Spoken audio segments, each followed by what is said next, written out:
Hello everybody and welcome back to Red Eagle Politics. Make sure you guys like this video down below and subscribe to the channel if you are new.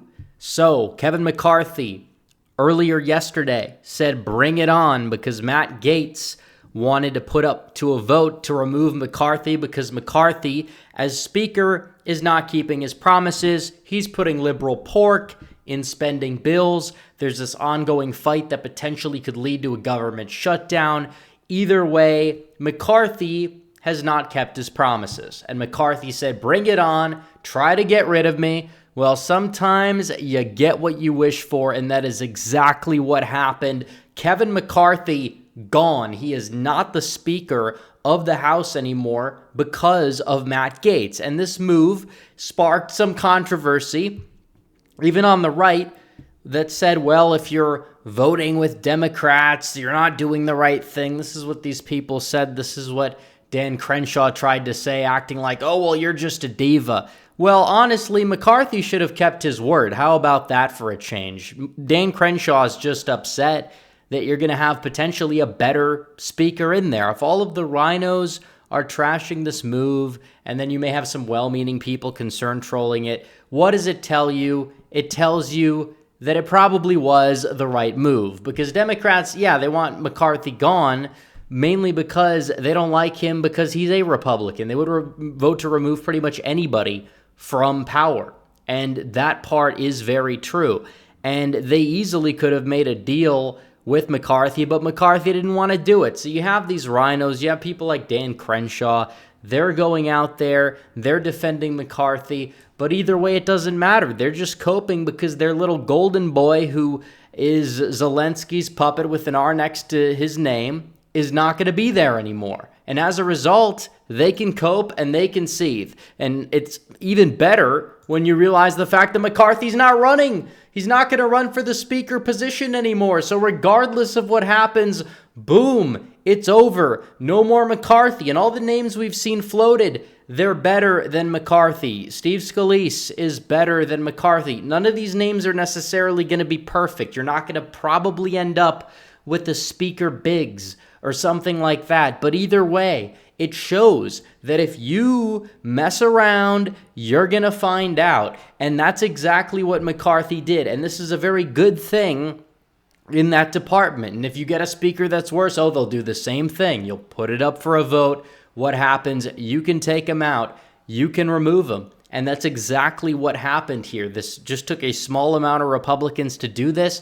I understand why people would not necessarily vote for McCarthy's removal. I'm not going to say we got to primary all these 200 some Republicans who didn't vote for it, because I understand there's a lot of pressure. We don't want a government shutdown. And on top of that, it is something that is a little bit of a gamble, but sometimes you have to make those choices. Sometimes you have to take that gamble. And what this includes is the fact that McCarthy broke his promise to the Republican voters and to the American people. Remember, they had the standoff, which was very good, and they put all of these things in there, and they also put one of the things in there that they could remove him if one member decides to, and as a result, that's what happened because McCarthy did it to himself. It is entirely on him.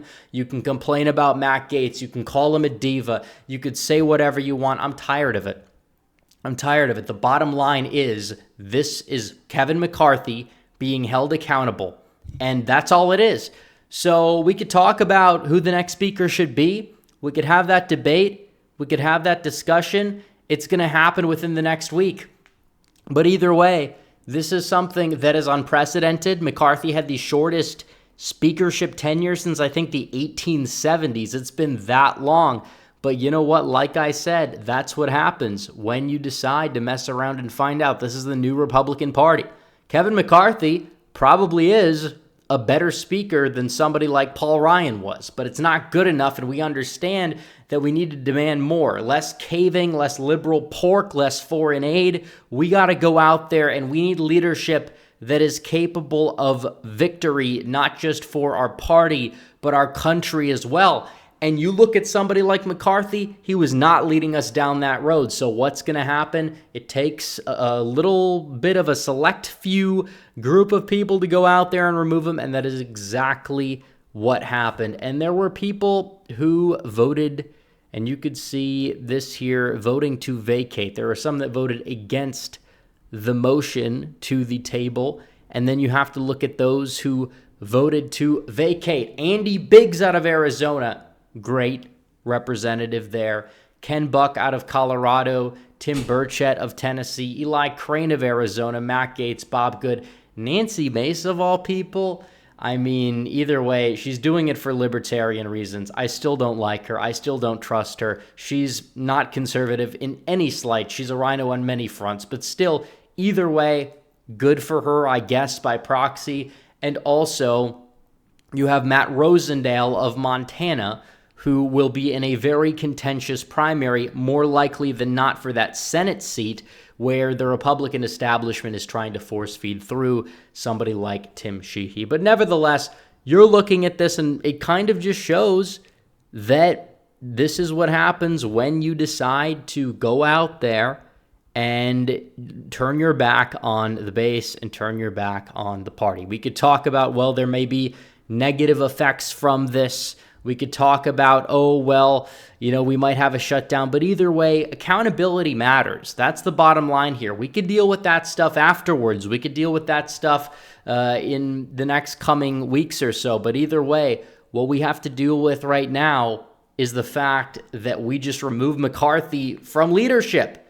Somebody who's been there for a long time. Somebody who's a dinosaur. Is he the biggest, I guess you would say, Mitt Romney tier rhino out there? Not necessarily, but does he represent that dinosaur of the GOP establishment that it just longs for the days of Reagan, sucks at messaging, fails to reach the base? Well, yeah, that's the Republican Party that needs to go. It's a slow repealing and replacement. So while some of these people, maybe they're not the most outward rhinos, they're still bought and paid for by those same donors that love losing. Their messaging is garbage.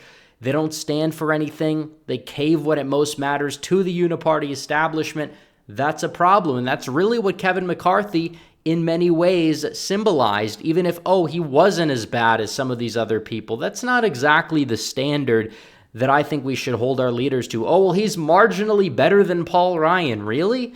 That's supposed to be something to brag about, to gloat about? I understand incrementalism, don't get me wrong, but this notion that we have to stick with this guy when there potentially could be somebody better that's viable, that would actually fight for the base a little bit more, yeah, that's what we need to do. We don't need somebody who's going to cave and bend the knee at every single turn. We have control of the House. Will that continue if we keep bending the knee? If you don't give voters a reason to turn out and vote? I mean, probably not.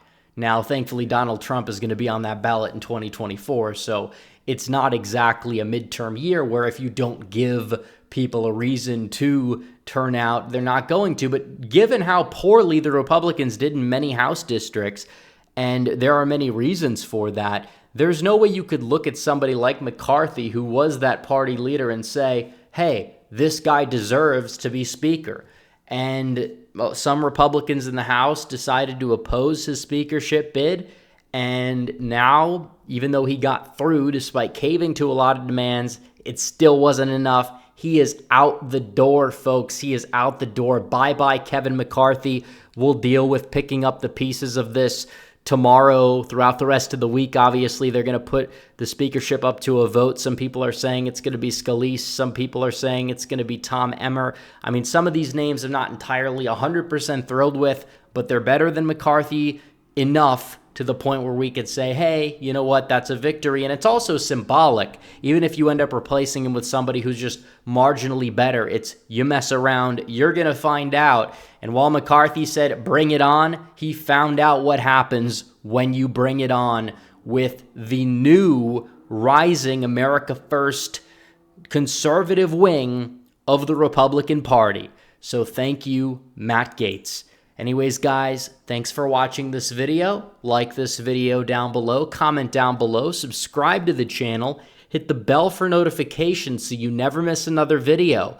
Follow me on social media. The links are all in the description down below. As always, guys, thanks for watching. Red Eagle, out.